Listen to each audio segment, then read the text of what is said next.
This evening is with regards to our traffic control plan, and if the commission is willing, we'd like to get a letter of support to close the sidewalk for our portion of the construction. The project is landlocked in the sense that there's only one street to get in and out of. It's a mid-block site, completely encapsulated on three sides. Which means all of our truck traffic, which includes dump trucks for excavation, concrete trucks, rebar, loads of rebar, appliances, cabinets, are all going to be coming down 3rd Street, and our project would be significantly safer if we did not have to worry about pedestrians walking down that portion of the sidewalk. We feel okay about this. There's two buildings on that side of 3rd Street. One is the existing Mount Carmel Baptist Church. We've worked with them for a long time on this project, and we've actually relocated. They used to have parking spaces on what used to be 3rd Street extending east that was closed when they built the tunnel. We've relocated their parking spaces to another piece of land temporarily on some of our land on Square 527, which is the block with DC Bar. So there's no impact to the church. We feel that, and there's no impact to the APAC building. Their garage entry and side door entry on 3rd Street would remain unaffected, while their main entrance continues to be on 8th Street. And this is really, we feel, an issue of safety. There's not a lot of pedestrian traffic there now. There's no reason for pedestrians to really be on that side of the street. And again, it would be advantageous to everybody involved if that portion of the sidewalk between the north end of the APAC building and I Street could be closed during construction. Have you spoken with APAC, Mount Carmel Baptist Church about? I've spoken with both of them briefly. Mount Carmel Baptist Church, as I mentioned, they're our partners in the deal. They support what we do. APAC, we've had conversations with them about, not specifically about closing the sidewalk. What about Second Baptist Church across the street? We have not engaged them. Is there any underground parking? There is going to be 2 levels of underground parking. It's access controlled for the residents. How many spaces? I believe it's 88 right now. So does Mount Carmel, you relocated their parking across the street. What happens when your building is complete? There will be 39 surface spaces at the rear of our building that they will get sole access to. So y'all at the edge of, on the side of Liberty Place? Yes, we're on the south side of Liberty Place. What, if we don't vote on the, because my understanding was that you were just here to give a presentation. Sure. If we don't vote on the sidewalk public space permit, how much of a issue would that be? Do you have like a hearing coming up that would be negatively impacted? I am scheduled to go back to DDOT in a couple weeks to report back and talk to them about getting our traffic control plan approved. I don't have a hearing per se, Okay. but I understand this is. Yeah, because usually the process is too, is that we like to have our transportation committee kind of weigh in on this. And we can easily set that up. They meet the first Tuesday, or is it Tuesday? Last Tuesday of the month. Last Tuesday of the month, Tuesday usually before, Okay, so yeah. I missed that by a week. Yeah. So if it's not too much of a hardship, I appreciate the presentation and we can ask some more questions, but if you don't mind, if we could hold off on that vote until our next meeting. Sure, would be happy to come back next week. Thank you very much, I appreciate that. And just to make it official, I move to table deliberation and voting on this case until November. Okay, seconded by Commissioner Wickens. All in favor? Aye. All right, does anybody have any, but before we end this too quickly, does anybody have any questions?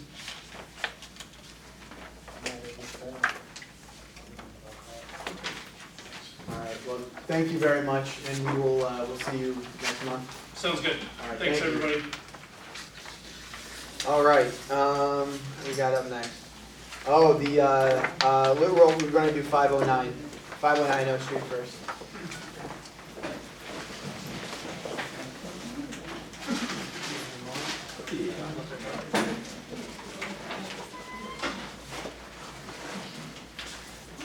Good evening, ladies and gentlemen of the board. My name is Eric, and I'm Mr. Berry's architect. Mr. Berry is my favorite client and the owner. We are here to ask for a variance for low occupancy of 64.7%. This all came about because when Mr. Berry purchased the property, after 5 years of trying, he called me up, we had a meeting, and he told me he wants to build more or less whatever what the block is, the average size. Average low occupancy for the block is 64.5%. So we knew we had to get a special exception, because we'd be over the 60%. However, when we went to go tour the house, as you can see in those pictures, it was very scary that it was still standing up. There was a fire about 20 years ago. It burned all the interior down, so there's no floors. There's 35, almost 40 feet of masonry just standing, freestanding. If you look at, I think it's the second page of the pictures, you will see that the foundation, the footing was being held by some 2x4s. And that was very scary. And now that Mr. Berry was the owner of the house, his first concern was the public. He did not want to have that on his hands if that would come down for any reason. So once we got structural engineer involved, and he said to maintain this building, bring it up to code, he'd lose at least a foot of width because we'd have to build an interior structure on the inside. And that would hold up the brick wall. And the cost was astronomical. That wouldn't be feasible economically for Mr. Berry. So we decided to demolish it as soon as possible. Now by doing that, we can no longer ask for a special exception because now it's a new building. We have to ask for a variance, which is a little bit harder to obtain. But our main goal was always to design to the average of the community of that block. So what we designed, or before I get there, right after we demolished it, we wanted Mr. Berry to start building as soon as possible. So we got a permit to start building, and that permit was approved for 3%. And once we decided we were building, we said, all right, now it's time to go ask for the variance, as we always intended to. So that's why we're here now. The variance is asking for an extra 3 feet on the back for the first floor and second floor, which would be interior, and the third floor becomes a terrace with a spiral staircase to the roof. As you can look on some of those renderings, from O Street or 6th Street, it's not visible at all. If you look from any of the neighbors' backyard, it's within the line of the other neighbors. There's no windows either on that extension to the side yard, so there's no concern for privacy. And so we feel that by keeping it at 64.7%, that falls within an average of 64.5% of the block. So we're here to ask for your support, so when we go BZA on the 23rd, we know that you guys are behind us. We'd be happy to answer any questions. So this has nothing to do with your variance, but where's the, I don't understand where the pool is, on the roof or on the ground? On the roof. On the Yeah. roof. Wow.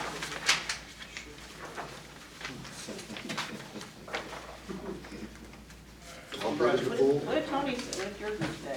Did you look at this? Yes, we have.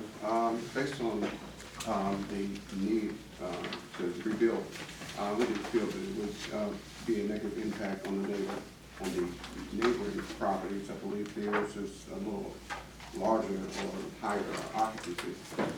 The variance of 3 feet, we felt we could support, and we would recommend that you all support it. I think on one of the plans, you can see that we have a neighboring building. It ends up going, I think, a foot past the neighboring building. So it's not like we're 10 feet past that, we're right next to So it. on the foundation of the building, y'all going to demolish it, or y'all trying to save the structure? No, so right now it's in construction. We already demoed the whole thing. I think it was back in January, or December, around there. That's the fastest permit we got, and we wanted to get that down. So right now they're building the structure, I think they're on the 3rd floor. They're getting the framing. So do we know what the neighbors think? Because the house next to you is occupied, right? Yeah, well, he actually lives next door too. Oh, you live next door, okay. So we have, I'm okay with it. All right, good, good. we have I think it was 22 signatures from the neighbors in that block, all in support. 6 That's- letters. Yeah, Yeah. What type of materials being used on the exterior of this property? brick and fiber cement siding. Fiber cement. Yeah, so it looked like wood siding.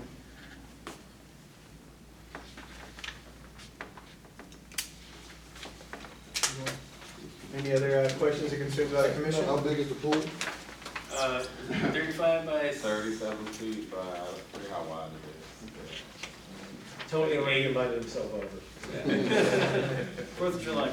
So, my only comment, and I expressed it to, the property owner at the committee meeting, is that, this commission and its predecessor's commission, spent many years, trying to convince the previous property owner to, address the condition of the long vacancy, which resulted in the loss of the structural integrity and the interior fabric of the building. It would have been wonderful if this was in the historic district, so that they would have to build that interior wall, but since they did not, this is certainly very modest relief that's being requested, and I think everyone is in agreement that there's no reason not to grant it.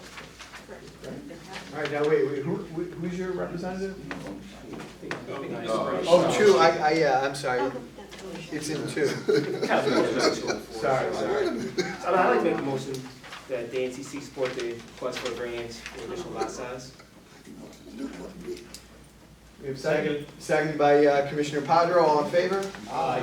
Good luck, thank you. Thank you, appreciate it. All right, moving on, we got the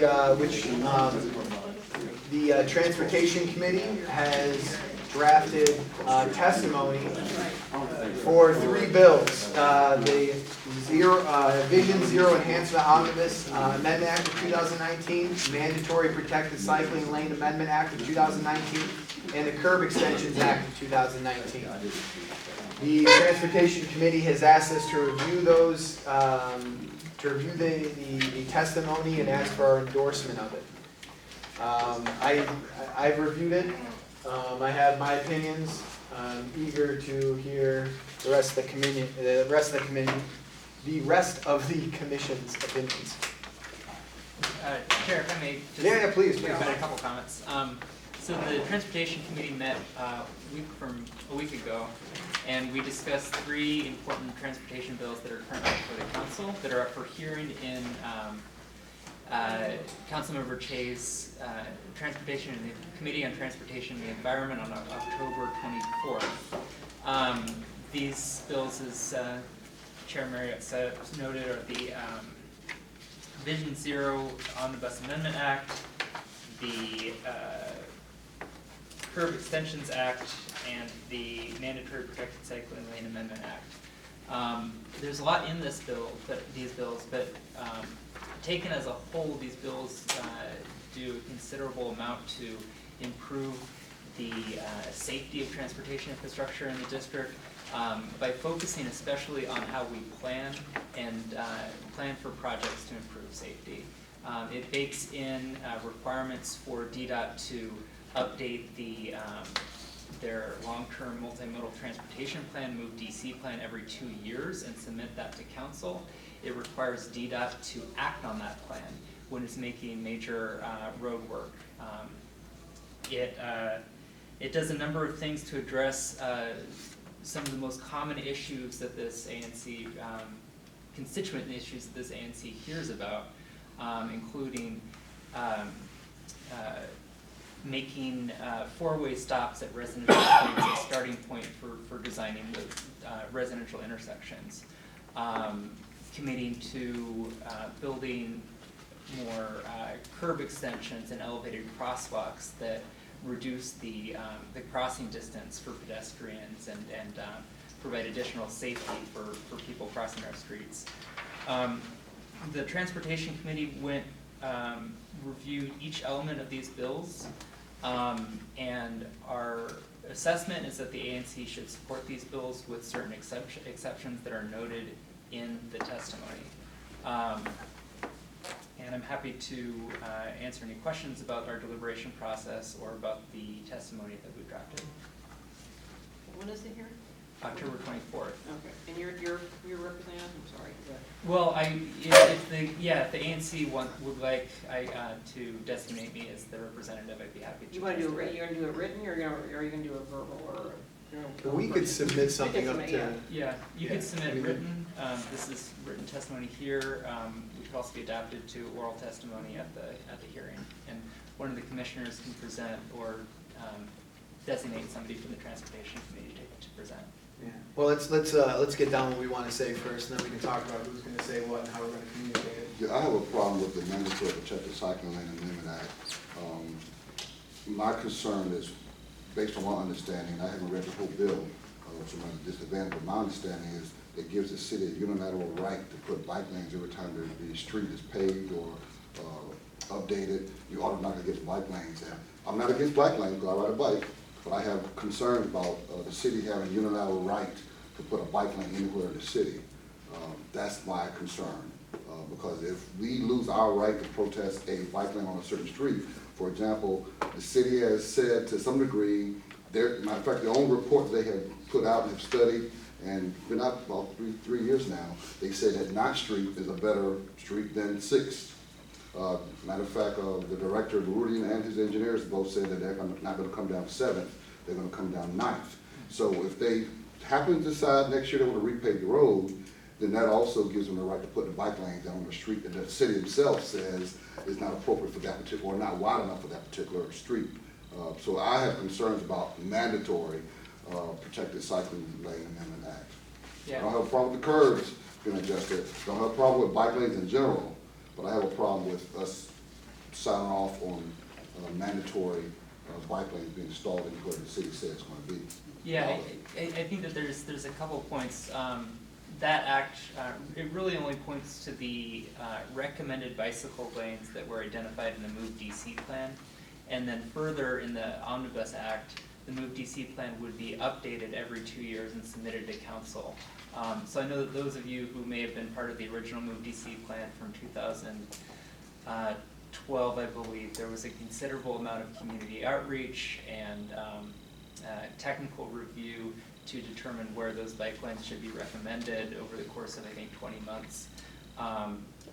So the bike lanes wouldn't go everywhere. They would go, I think, where they would be required to go in where the recommendations happen. And the bill further does not strip away the mandatory notice period for the ANC. In this bill, it requires that 60 days notice be provided before construction, and that ANCs and other stakeholders be provided 30 days to comment on any bike lane proposals. The way it works together though with the omnibus and updating every 2 years though, that also kind of, it allows every 2 years a new bike lane path to be created. Because I mean, they're not going to move one, once a protected bike lane is built, they're not going to just uninstall it. Sure. I mean, they certainly could. But if they update it every 2 years, I mean, then presumably if you had a street with parking for, the way things are set up now on 6th, 7th Street, just because the first, passage, they say, all right, they could always change that mind and then go after those streets 2 years later, just because DDOT's updated the plan. So I think that this is not an attempt to, circumvent the community engagement and design process that's happened with the 6th or 9th Street bike lanes.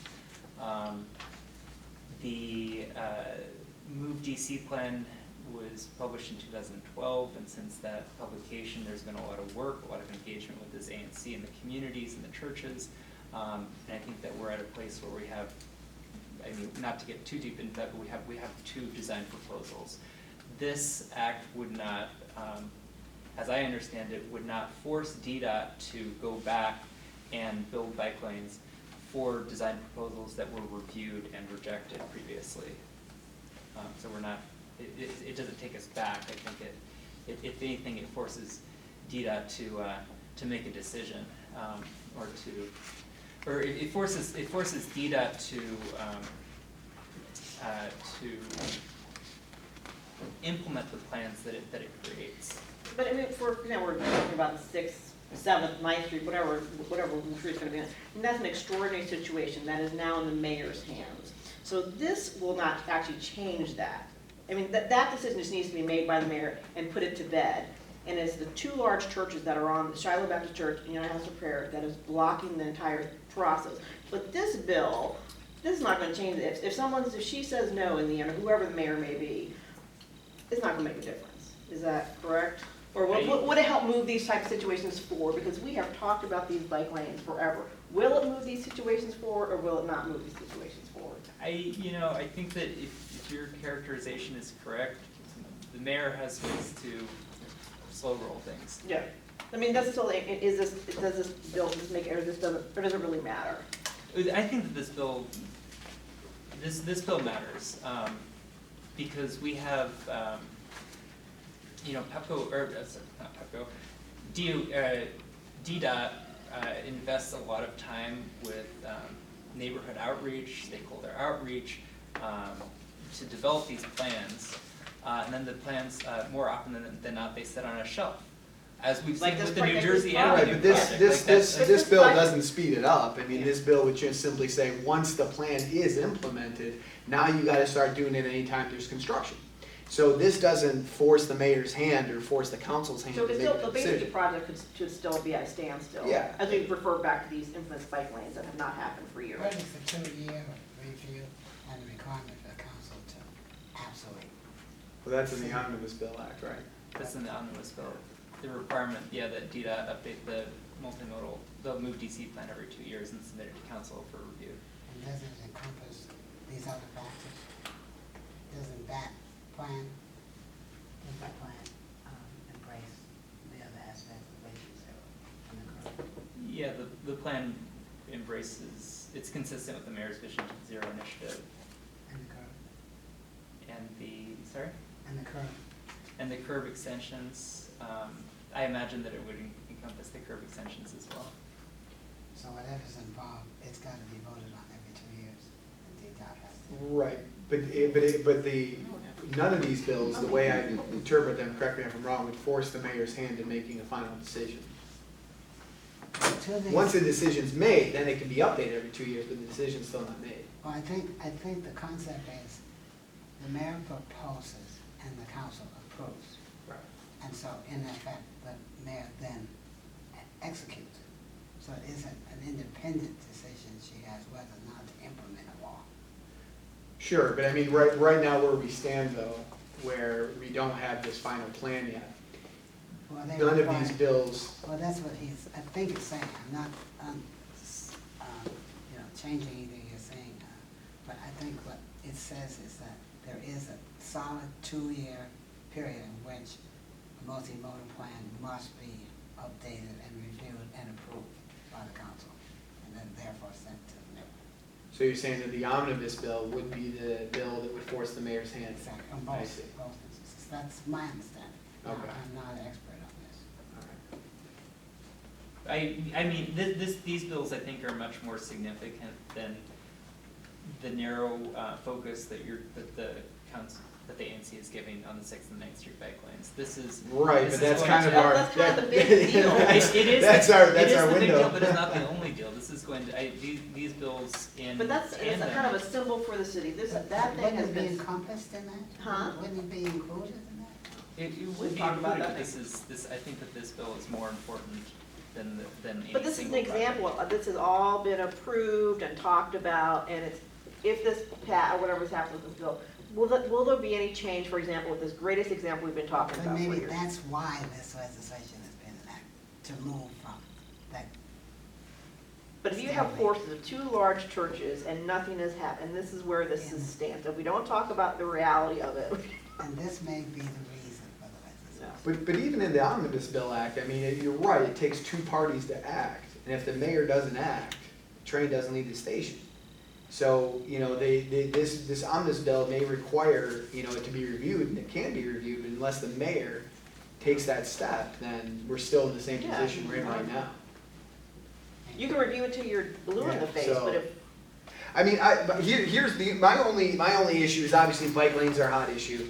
I don't want to throw my support behind this particular bill until I see a final plan being issued by the mayor, until we see it go into effect. This provides for that plan to be done. But it doesn't though, because it still requires the mayor to take a step. Well, the mayor has created the Vision Zero plan, for example. Well, I'm just talking about the one, not the other 2. I mean, I'm fine with Which one? I'm fine with the zero vision omnibus. I'm talking about the mandatory protected bike lane amendment act. Yeah. Well, you know, if the ANC feels strongly about this, we can incorporate this into the testimony. I think the testimony as provided is a starting point, and you could feel free to adjust it and do things if the 6th and 9th Street bike lanes, if there's concern that this bill does not address it, that could be that sentiment can be included in the testimony. Can I ask a super basic question? I apologize, I'm not familiar with the bill, but does it address, or does it intentionally not address, motorized scooters? No, that's a. I say that because it is intended to be comprehensive, and it sounds like it's really hard to get any progress on these issues. If that was left out of discussion, I think that would put things even further behind the ball, because that's a booming regulatory area where there's a lot of public. Cyclists is maybe a hot topic, but scooters are increasingly also a hot topic.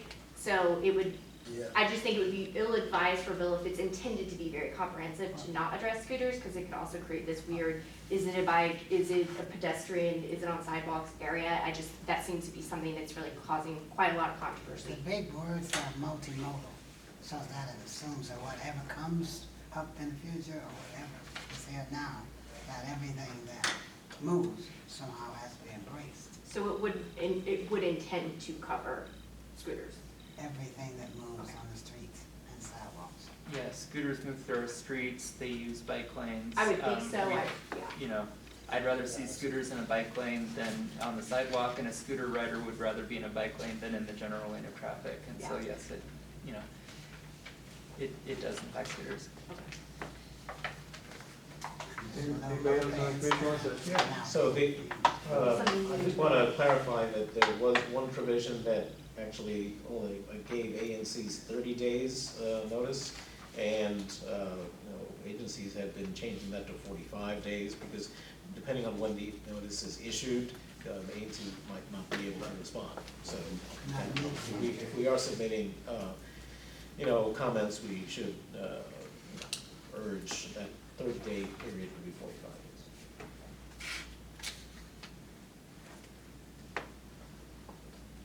Those are calendar days, That's business a whole lot of days. stuff. So, I would support a motion, I would support this testimony, for the two bills leaving out the mandatory protected cycling lane amendment.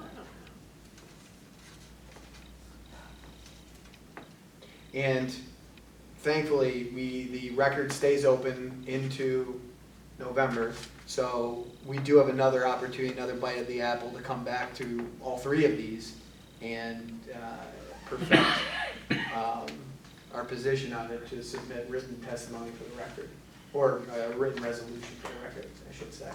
He may get some insight from the hearing. Sure. You might want to feed back to you to help. Yeah. So Alex, which of the three bills was the one that had that 30-day provision?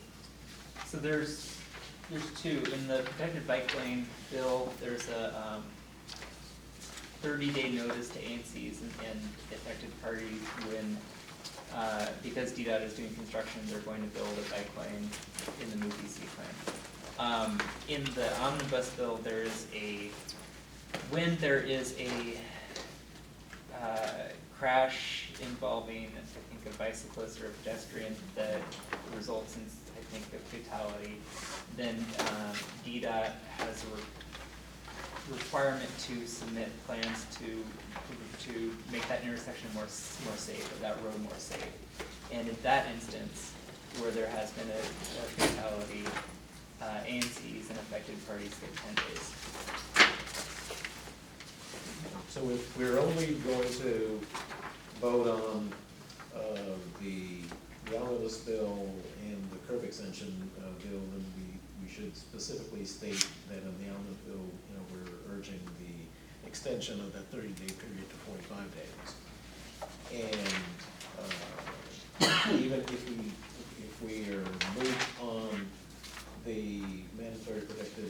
cycling lane amendment, we should still urge that time change to 45 days in the event that it does pass, because 30 days would not be Yeah. sufficient. I mean, that would make sense to me. So the other, and I'm kind of looking to the three veterans on this commission. I've never seen anything like this, and usually we kind of have a bit more control over specific resolutions in writing we reviewed. That isn't going to be oral testimony. What? We could tell them. What? Right, but I know the way things are written right now. We're good with the way things are written right now? Because it's going to be needed to be read almost verbatim. I'm not comfortable, you know where I am. I mean, y'all can take your own position, but Even for all three, or just that one? I'm okay with number, One and three. You're open to 1 and 3. Well, here, let me show you. third, This is the first one is the mandatory that we voiced concern about.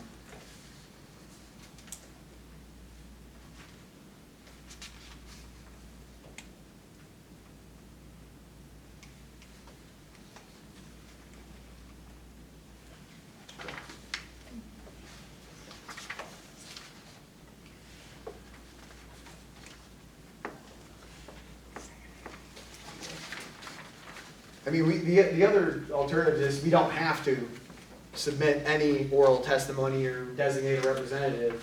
We could just, So that business. we could submit written testimony, or we could wait till the next meeting and then kind of have it submitted before the record closes in like November 10th or whatever it is. When is the record closed? You tell me. November 7th. November 7th, so that'd be 2 Yeah. days after our next meeting. Or if I may, another option might be to submit testimony on the omnibus and the curb extension bills and defer a decision on the bike lane bill until the November meeting. I mean, ideally, this would be nice to be unanimous, considering someone's going to be speaking for us, but how do you feel about that, Frank? yeah, I think we need that.